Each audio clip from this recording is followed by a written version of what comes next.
Good morning everyone. I hope सब अच्छे होंगे और अपनी लाइफ में आगे बढ़ रहे होंगे। तो आज हम पढ़ने वाले हैं information and knowledge, belief and truth. ये भी नॉलेज एंड करिकुलम का टॉपिक है। नॉलेज एंड करिकुलम एक सब्जेक्ट है बीएड सेकेंड ईयर में।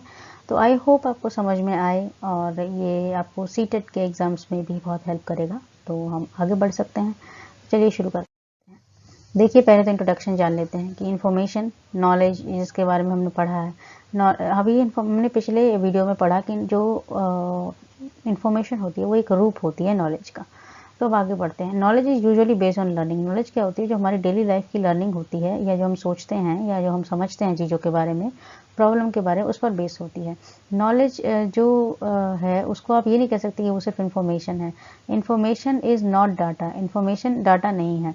Knowledge is derive from information. Knowledge information से निकाली जा सकती है, ऐसे ही जैसे कि इन्फॉर्मेशन डाटा से निकाली जाती है। डाटा मतलब डेली लाइफ में हम कुछ कलेक्ट करते हैं, कुछ चीज़ों को कलेक्ट करते हैं, उसको हम डाटा बोलते हैं। जैसे फॉर एग्जांपल हमने पॉपुलेशन के बारे में इकट्ठा किया, उसको डाटा बोलते हैं। इन्फॉर्मेशन वर्ड जो है वो Latin, sorry for the inconvenience. आगे बढ़ते हैं। इन्फॉर्मेशन जो वर्ड है वो लैटिन लैंग्वेज से आया है, जिसका मतलब होता है कि give from mind which involve instruction and learning point. यानी कि आप अपने माइंड से कुछ दे रहे हैं, आप किसी चीज़ के बारे में कुछ सीख रहे हैं, कोई इंस्ट्रक्शन है। जो डाटा होता है, मतलब कहीं पर भी हम बहुत सारा डाटा इकट्ठा करते हैं, जैसे कि एक साल में एक हॉस्पिटल में कितने बच्चे ने जन्म लिया है, या एक साल में नर्सिंग क्लास में कितने एडमिशन्स हुए हैं, कितने गर्ल्स हैं, कितने बॉयज़ हैं। तो ये सब डाटा है जो बाद में चलकर इन्फॉर्मेशन का रूप ले लेती है। जब इसको किसी पर्पज़ के लिए यूज़ किया जाता है तो इसमें वैल्यूज़ ऐड होती चली जाती हैं, और ये एक तरह की नॉलेज हमारे लिए बन जाती है। तो हम आगे बढ़ते हैं। तो अभी हमने ये जाना कि जो नॉलेज है वो इन्फॉर्मेशन पूरी तरीके से नहीं है। इन्फॉर्मेशन में जस्ट इन्फॉर्मेशन क्या होता है? कलेक्शन ऑफ डाटा होता है, जिसको टाइम टू टाइम उसमें वैल्यूज़ ऐड ऑन होती चली जाती हैं, और वो एक टाइम बाद जाके एक फॉर्म ऑफ नॉलेज बनती है, जिसे इंसान अपनी डेली लाइफ में यूज़ कर सकता है। अब देखिए डेफिनेशन क्या है। जैसे कि अलग अलग फिलोसोफर्स ने अलग अलग डेफिनेशंस दी है अपने हिसाब से। तो मरियम वेबस्टर डिक्शनरी के हिसाब से डाटा अबाउट एनी कंटेंट और any person which provide real description. Information का मतलब कि किसी भी चीज़ के बारे में कोई भी जानकारी आपके पास है, या किसी इंसान के बारे में है जो सही बताई गई है, उसे इन्फॉर्मेशन कहा जा रहा है। According to Oxford dictionary, the collection of content का कलेक्शन करना, इकट्ठा करना थ्रू स्टडी, मतलब आप रिसर्च कर रहे हैं, पढ़ रहे हैं, कम्युनिकेट करते हैं, दूसरों से संचार करते हैं, उससे आपको कुछ पता चला है, रिसर्च करते हैं, वो इन्फॉर्मेशन है। ये भी आपने इकट्ठा किया है। कैरेक्टरिस्टिक्स क्या होते हैं इन्फॉर्मेशन के? It has different forms and dimension. इसके बहुत सारे रूप और बहुत सारे डायमेंशंस हैं, दिशाएं हैं। It changes from period to period. ये टाइम टू टाइम चेंज होती भी रहती है। सारी इन्फॉर्मेशन एक्यूरेट हो ये ज़रूरी नहीं है। इट में इंक्लूड ट्विस्टेड और रॉन्ग एलिमेंट्स। कई बार ऐसा होता है कि इसमें तोड़ मरोड़ के कुछ कंटेंट को पेश किया जाता है, जिसकी वेरिफिकेशन करना ज़रूरी होता है। It can be accurate. ये एक्यूरेट हो सकती है, रिलेवेंट हो सकती है, कंप्लीट हो सकती है, और अवेलेबल हो सकती है, पर चांसेस नहीं होने के भी होते हैं।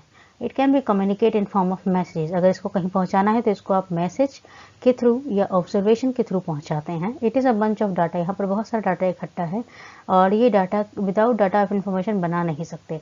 It is elaborated knowledge. ये एक ऐसी नॉलेज है जो कि बहुत वाइड लेवल पर अवेलेबल होती है। तो हम आगे बढ़ते हैं। ये डेफिनेशन दो लोगों ने दी थी। अब है टाइप्स ऑफ इन्फॉर्मेशन। कौन कौन से टाइप्स हैं इन्फॉर्मेशन के?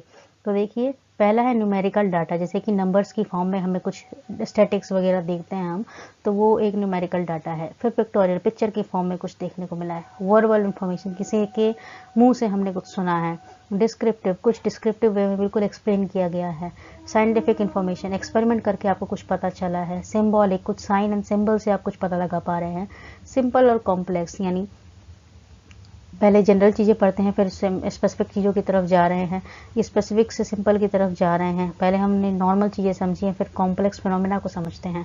तो वो भी एक इन्फॉर्मेशन का टाइप है जो हम डेली लाइफ में ऑब्जर्व करते हैं। आगे बढ़ते हैं। अब है बिलीफ और ट्रूथ। बिलीफ, आपने सोचा होगा कि आई बिलीव यू, मैं तुम पर विश्वास करता हूँ, ये बहुत बार हमने कहा है और सुना भी है। ट्रूथ, सच्चाई। जो हम किसी चीज़ पर विश्वास करते हैं और जो सच्चाई है, क्या ये दोनों एक ही हैं, ये दोनों अलग है? इस बात पर हम यहाँ विचार करेंगे। देखिए जो टर्म है बिलीफ और ट्रूथ, ये फिलोसफी में यूज़ की है। Belief is related to man's mental situation, यानी हमारे दिमाग की स्थिति कैसी है, ये हमारे अंदर से हम कैसा फील कर रहे हैं उस पर डिपेंड करता है कि हमारा विश्वास क्या है। हमें कुछ अच्छा लगता है तो हम इस पर विश्वास कर लेते हैं, लेकिन जो हमने विश्वास किया है वो सच हो ये ज़रूरी नहीं है। Man think about a content, इंसान एक चीज़ के बारे में सोचता है और सोचता है कि जो सोच रहा है वो सही है, और जन्म से ही उस बात पर विश्वास करके बैठा है। जैसे कि समाज में बहुत अलग अलग टैबूज चलते हैं, अलग अलग कल्चर चलता है, और हमारा उस पर विश्वास है कि भगवान उससे खुश होंगे, भगवान यही चाहते हैं और हमें ऐसे ही करना चाहिए। तो हम जन्म से इस बात पर विश्वास करके चल रहे होते हैं, लेकिन वो सच हो इस बात की कोई गारंटी नहीं होती है। In the beginning of the value of fundamental belief is developed through mother. शुरुआत में जब हमारा जन्म होता है तो पहले हम अपनी मम्मी से सीखते हैं सब कुछ, मदर से, तो वो हमें बताती हैं बेसिक चीज़ों के बारे में। फिर हम समाज के साथ जाकर जुड़ जाते हैं, फिर हमें अपने नियम कानून, अपने रीति रिवाजों का पता चलता है, तो उससे के बाद एक विश्वास उत्पन्न होता है किसी भी चीज़ को लेकर। A belief is subjective requirement of the knowledge, यानी नॉलेज की जो सब्जेक्टिव रिक्वायरमेंट है वो बिलीफ है। This means that belief is biased, ये बायस्ड होता है, मतलब ये एक तरफा होता है। पर्सनल अंडरस्टैंडिंग, सबका अपना अपना होता है, सबकी खुद की जजमेंट के हिसाब से खुद का विश्वास होता है, मतलब सबका खुद का विचार है। हर एक सिचुएशन में सबका व्यवहार एक जैसा नहीं दिखेगा आपको। Forming believe is a basic future, और विश्वास बनाना ये हमारा बेसिक फीचर है इंसान के दिमाग का। व्हेन बिलीफ आर जस्टिफाइड, जब उसको जस्टिफाई किया जाता है और सही साबित हो जाता है तो ये फैक्चुअल नॉलेज बन जाती है, यानी फैक्ट्स बन जाते हैं, और फिर उसको कहीं ना कहीं टेस्टिमोनी में या रिवलेशंस में लिखा जाता है, जिसको पढ़कर हम लोग आगे बढ़ते हैं। तो विश्वास जो होता है वो एक पर्सनल अंडरस्टैंडिंग और हम इंसान की पर्सनल मेंटल कंडीशन के हिसाब से एक बात है जो वो सोचता है, और जब वो सही साबित होती है तभी वो फैक्चुअल नॉलेज बनती है। हमारा हर एक बिलीफ सही हो ये ज़रूरी नहीं है। कैसे बना, हमने घर से सीखा है, हमने अपने जन्म से, अपनी मदर से, सोसाइटी से, अपने ट्रेडिशन से जो चीज़ें सीखी हैं उस पर विश्वास करी हैं, और बाद में हम आगे बढ़े हैं, तो वो बिलीफ है।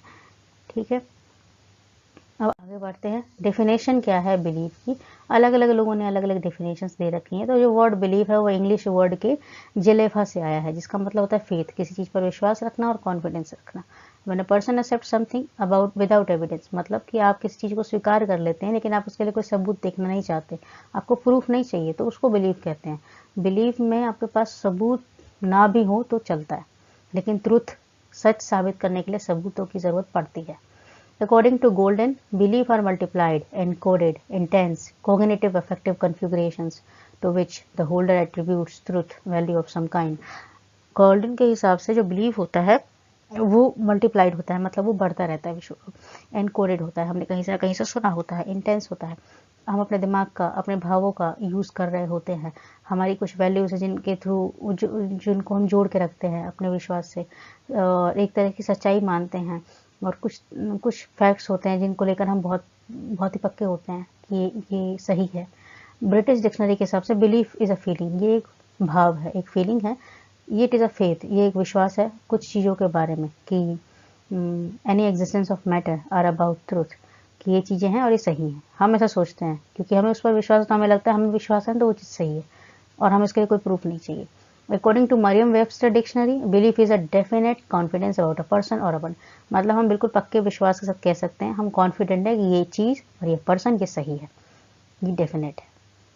तो यहाँ पर हमारा विश्वास बहुत स्ट्रॉन्ग है और उसी को हम सच मानते हैं बिलीफ में, लेकिन वो सच हो ये ज़रूरी नहीं। कैरेक्टरिस्टिक क्या होते हैं, related to man's mental condition, हमारे दिमाग की जैसी स्थिति होती है उसी पर उससे रिलेट करके आता है। बेस करता है कि इंसान के पहले और बाद के एक्शंस क्या होंगे, यानी हमारा पास्ट और फ्यूचर क्या हो, उसी पर हमारे विश्वास बनते हैं। Based on appropriate good value element, यानी ये हमारे जो गुड वैल्यू एलिमेंट्स होते हैं, ये जो हमने सीखे हैं डेली लाइफ में, उस पर ये भी बहुत डिपेंड करते हैं। पॉजिटिव बिहेवियर पर डिपेंड करते हैं। साइकोलॉजिकल नोशन और अप्लाई टू बायोलॉजिकल फैक्टर्स, उस पर भी डिपेंड करते हैं, यानी मनोस्थिति पर भी बहुत डिपेंड करते हैं। और हमारा जैसे लाइफस्टाइल है, जैसा हमने सोसाइटी को देखा है और सीखा है, उस पर भी बहुत हमारा बिलीफ डिपेंड करता है। काइंड ऑफ बिलीफ 3 तरीके से होते हैं, वैग बिलीफ, वेल सपोर्टेड बिलीफ और बियॉन्ड अ रीजनेबल डाउट। 3 तरह के विश्वास हम समाज में देखते हैं लोगों के अंदर। पहला है vague, when there are no concrete supporting statement, आपके पास कोई लिखी हुई सपोर्ट करने वाली स्टेटमेंट नहीं है किसी चीज़ के बारे में, लेकिन आपका विश्वास है उस पर। For example, eating nuts can make you smart, जैसे अगर आप मूंगफली या अखरोट खाएंगे तो आप स्मार्ट हो जाएंगे, उससे दिमाग तेज होता है। ये कहीं लिखा हुआ है, इसका प्रूफ नहीं है, लेकिन लोग इस बात पर मानते हैं। वेल सपोर्टेड बिलीफ, ये दूसरा है। व्हेन देयर आर कॉन्क्रीट, यहाँ पर आपके पास सपोर्टिंग स्टेटमेंट है किसी चीज़ के लिए।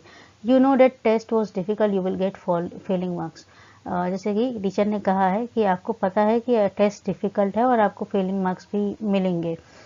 मतलब कई बार हम कहते हैं ना कि हमें पता है उस चीज़ के बारे में, और हम मान भी लेते हैं। Beyond a reasonable doubt, we can not say it is a fact unless we one who experience it. अगर कोई इंसान किसी बात को एक्सपीरियंस जब तक नहीं करेगा तब तक वो उस बात पर विश्वास करता ही नहीं है। तो ये वाला बिलीफ है। For example, lady saw the world trade centre collapse, it is a fact. एक लेडी ने देखा कि वर्ल्ड ट्रेड सेंटर मतलब तहस नहस हो रहा था, वहाँ पर आग लग गई थी, ये एक फैक्ट है। But we are not still certain, लेकिन हम इस बात को लेकर पक्के नहीं कह सकते क्योंकि हमने तो नहीं देखा, क्योंकि वो कोलैप्स बिल्डिंग गिरी थी नहीं गिरी थी, हमने तो उसकी पुरानी मेमोरीज वगैरह देखी हैं। उस लेडी ने कहा है कि उसने कोलैप्स होते हुए बिल्डिंग को देखा है, लेकिन हमने तो नहीं देखा, तो हम उस बात पर कैसे विश्वास कर लें? तो हम नहीं करेंगे। वेल सपोर्टेड में हमारे पास स्टेटमेंट होती है, हम कर लेते हैं अगर प्रूफ होता है तो।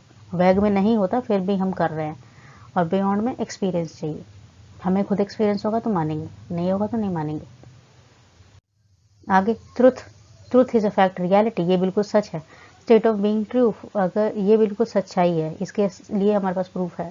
For example, fuel give energy, जैसे कि पेट्रोल डीजल हम यूज़ करते हैं उससे एनर्जी आती है, यानी हमारी गाड़ियाँ चलती हैं। जनरली ट्रूथ को फैक्ट कहा जाता है। रियलिटी में, मॉडर्न कॉन्टेक्स्ट में, truth is affectation, truth is self, खुद को जानना सच्चाई है। Human activities are based on, हमारी सारी चीज़ें सच्चाई पर ही निर्भर करती हैं। इट इज़ सब्जेक्टिव, ये सब्जेक्टिव हो सकता है, ऑब्जेक्टिव हो सकता है, रिलेटिव, एक दूसरे से रिलेट कर सकता है, एब्सोल्यूट हो सकता है, बेस्ड ऑन फैक्टर्स, ये टाइम पर डिपेंड कर सकता है, नॉलेज पर डिपेंड कर सकता है, नेचर पर डिपेंड कर सकता है। तो जो चीज़ें इस पर डिपेंड होने के बावजूद भी सही साबित हो रही हैं उसको हम ट्रुथ कहते हैं। गांधी जी के हिसाब से truth is God and God is truth, यानी सच्चाई भगवान है और भगवान ही सच्चाई है उनके हिसाब से। According to Mariam Heidegger, truth means involvement of facts in the concept, उनके हिसाब से फैक्ट्स का किसी कंसेप्ट में इन्वॉल्व हो जाना ट्रुथ है, और कोई भी फैक्ट तब इन्वॉल्व होगा जब वो सही साबित होगा। Truth that which is true और in accordance with reality, truth वो है जो सही है और सच्चाई से मैच करता है, यानी डेली लाइफ की सच्चाई से। Truth is defined as which is unchangeable, truth वो है, सच्चाई वो है जिसको हम चेंज नहीं कर सकते, अनचेंजेबल है वो, एकदम परमानेंट टाइप। तो परमानेंट जो फैक्ट्स होते हैं उसको ट्रुथ माना गया है। और जो हमारे जीवन में डेली लाइफ में जो चीज़ें होती रहती हैं ना, जिनके हमारे पास प्रूफ है, जो परमानेंट हो रही हैं, हमने देखी हैं, उसको ही हम सच्चाई मानते हैं अपनी लाइफ में। आगे बढ़ते हैं। कैरेक्टरिस्टिक क्या होते हैं? ये ब्रॉड कंसेप्ट है, मतलब बहुत ही इसका स्कोप ज़्यादा है। वैल्यू बेस्ड है, रिजल्ट ऑफ रिसर्च, इसमें रिसर्च की गई है और इंक्वायरी करी जाती है तभी हम इस बात को कहते हैं। यूनिवर्सल स्टेटमेंट है और इवेल्युएशन पर ही बेस्ड होती है, मतलब इसके लिए पहले टेस्टिंग वगैरह की जाती है हर एक लेवल पर, तब किसी बात को सही साबित किया जाता है। इट एक्सपेक्ट एविडेंस, इसको सबूत चाहिए। It is a proof of constant principle, इस पर लगातार काम किया जाता है तब जाके एक बात सही साबित होती है। It is an abstract imagination, ये पहले इमेजिन की जाती है, फिर इस पर एक्सपेरिमेंट किए जाते हैं और फिर एक बात को सही साबित किया जाता है। तो ये ट्रुथ के कैरेक्टरिस्टिक्स हैं, गुण हैं। अब देखिए डिफरेंस क्या होता है बिलीफ और ट्रूथ में। तो बिलीफ जो होता है वो इंडोक्ट्रिनेट होता है और फोर्सिंग एक्सेप्टेंस होता है। इंडोक्ट्रिनेट का मतलब ये होता है जैसे कि हम कहीं भाषण वगैरह सुनने जाते हैं किसी महान साधु संत के या किसी नेता के, तो वो अपने हिसाब से हमको भाषण दे रहे होते हैं, भगवान के बारे में बताते हैं, कर्मों के बारे में बताते हैं, बहुत चीज़ों के बारे में बताते हैं कि हमें जीवन में क्या करना चाहिए क्या नहीं करना चाहिए। कई बार वो हमें इनडायरेक्टली फोर्स करते हैं कि हम उनकी बातों को मान लें, उनके पास कोई सबूत नहीं है उस बात का, उनकी खुद की सोच है और वो चाहते हैं कि ऐसा मान ले तो हमारे लिए सही होगा। लेकिन ट्रुथ में रैशनल, रीजनिंग और यूनिवर्सल, यानी इंसान यहाँ पर क्या करता है, रीजनिंग करता है, एनालाइज करता है, सिंथेसाइज करता है और तब उस बात को वो मानता है। ट्रुथ बिलीव जो होता है वो सब्जेक्टिव होता है, नेचर में बहुत सारी बातें कही जाती है, लेकिन ट्रुथ ऑब्जेक्टिव होता है। जैसे दो बातें हैं, दोनों में से कोई एक ही सच होगी, तो ये ऑब्जेक्टिव है।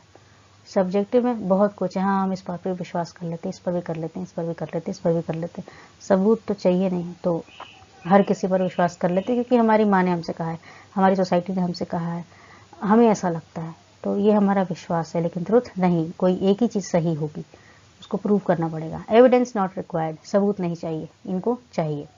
डिपेंड ऑन वैल्यू एक्सेप्टेड, किसी ने कोई भाव एक्सेप्ट कर लिया, उसी पर डिपेंड करेगा, सारे लोग फिर वही भाव एक्सेप्ट करेंगे।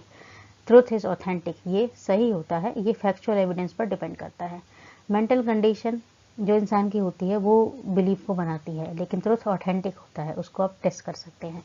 बिलीफ इमेजिनरी है, मतलब एक कल्पनात्मक चीज़ है, आपने कुछ इमेजिन किया और वो आपका बिलीव बन गया, विश्वास बन गया, लेकिन ट्रुथ में ऐसा नहीं होता। It is based upon own reasoning, ये हमने खुद ही कर लिया है, इसके लिए हमने किसी और से सलाह मशवरा नहीं किया, लेकिन इसमें हम साइंटिफिक एक्सपेरिमेंट्स वगैरह करते हैं, तब हम एक कहते हैं कि हाँ ये बात सही है, ये ट्रुथ है, लेकिन बिलीव में हम ऐसा कुछ नहीं करते। अब रीजनिंग क्या होती है? जैसे कि आपने किसी चीज़ के बारे में सोचा लॉजिकली और सेंसिबल वे में, दिमाग का यूज़ कर रहे हैं आप, एनालाइज करते हैं, चीज़ों को तोड़ देते हैं, उस पर विचार करते हैं, फिर उसको सिंथेसाइज करते हैं, अपना खुद का एक कंसेप्ट बनाते हैं, तो वो एक रीजनिंग है। प्रोसेस ऑफ फॉर्मिंग कंक्लूजन, खुद का निष्कर्ष बनाना, खुद की सोच बनाना किसी भी चीज़ पर, उसको रीजनिंग कहते हैं। शेरमैन के हिसाब से रीजनिंग एक प्रोसेस है सोचने का, जिसमें इंडिविजुअल क्या होता है, एक प्रॉब्लम से अवेयर होता है, उसको पता होता है कि सिचुएशन क्या है, वो उसको आइडेंटिफाई करता है, इवेलुएट करता है अपने बेसिस पर, ओवरऑल उसको एनालाइज करता है and describe upon a solution, फिर एक आंसर बताता है, खुद सॉल्व कर गई। According to Garrett, reasoning step wise thinking, आप इसमें स्टेप बाय स्टेप सोचते हैं, एक पर्पस आपके दिमाग में है और गोल है जिसको आप सॉल्व करने के पीछे पड़े रहते हैं। गेट्स के हिसाब से reasoning system apply to highly परवलाइट कंट्रोल एंड सेलेक्टिव थिंकिंग, मतलब ये एक ऐसा प्रोसेस है जिसमें आप बहुत ज़्यादा कंट्रोल और सेलेक्टिव थिंकिंग करते हैं। मुझे जिस प्रॉब्लम का सॉल्यूशन चाहिए मैं सिर्फ उसी के बारे में सोचूंगी, मैं पूरी दुनिया के बारे में नहीं सोचूंगी उस टाइम पर, मेरा सारा फोकस सिर्फ उसी बात पर होगा और कंसंट्रेशन भी मैं उसी बात पर करूँगी कि मुझे उस प्रॉब्लम का सॉल्यूशन कैसे निकालना है, तो वो रीजनिंग है इनके हिसाब से। आगे बढ़ते हैं। टाइप ऑफ रीजनिंग, तो इसको दो तरीके से निकाला जाता है, इंडक्टिव और डिडक्टिव। इंडक्टिव रीजनिंग और डिडक्टिव रीजनिंग, ये हम स्कूल्स में भी करते हैं, जब हम बच्चों को पढ़ाते हैं तो इंडक्टिव जान लेते हैं, ये स्पेशलाइज थिंकिंग है। इसका क्या काम होता है कि डिस्कवरी और कंस्ट्रक्शन जो जनरलाइज प्रिंसिपल की होती है, किसी भी प्रिंसिपल में, उसमें पहले आप एग्जाम्पल देते हैं, उसके बाद कुछ बताते हैं। डिडक्टिव में क्या करते हैं, आप पहले लॉजिकल कंक्लूजन बताने के लिए, मतलब पहले आप स्टेटमेंट्स देते हैं, उसके बाद आप एग्जाम्पल बता रहे होते हैं। तो यहाँ पर आप जनरल टू स्पेसिफिक चीज़ों की तरफ जा रहे होते हैं और यहाँ पर आप स्पेसिफिक से जनरल की तरफ जा रहे होते हैं, यानी स्पेसिफिक चीज़ें पहले बता दी आपने, फिर जनरल चीज़ें बता रहे हैं। यहाँ पर आप जनरल पहले बता रहे हैं और स्पेसिफिक बाद में। सिंपल से कॉम्प्लेक्स और कॉम्प्लेक्स से सिंपल भी इनको कहा जाता है। इंडक्टिव का मतलब सिंपल चीज़ों से कॉम्प्लेक्स की तरफ और डिडक्टिव का मतलब कॉम्प्लेक्स चीज़ों से सिंपल की तरफ आप जा रहे होते हैं। एनालिसिस क्या होता है, ये एक प्रोसेस होता है किसी भी टॉपिक को, किसी भी चीज़ को बहुत टुकड़ों में तोड़ देना, फिर हर एक चीज़ को समझना और उस टेक्निक को अप्लाई करना। हर एक चीज़ में करते हैं, जैसे मैथमेटिक्स में करते हैं, एरिस्टोटल ने किया था। एनालिसिस ग्रीक वर्ड से आया है जिसका मतलब होता है ब्रेकअप इनटू स्मॉल यूनिट्स और लूजिंग अप कंसेप्ट, किसी भी तो चीज़ को छोटे छोटे पार्ट्स में तोड़ देना, उसको एनालिसिस कहते हैं।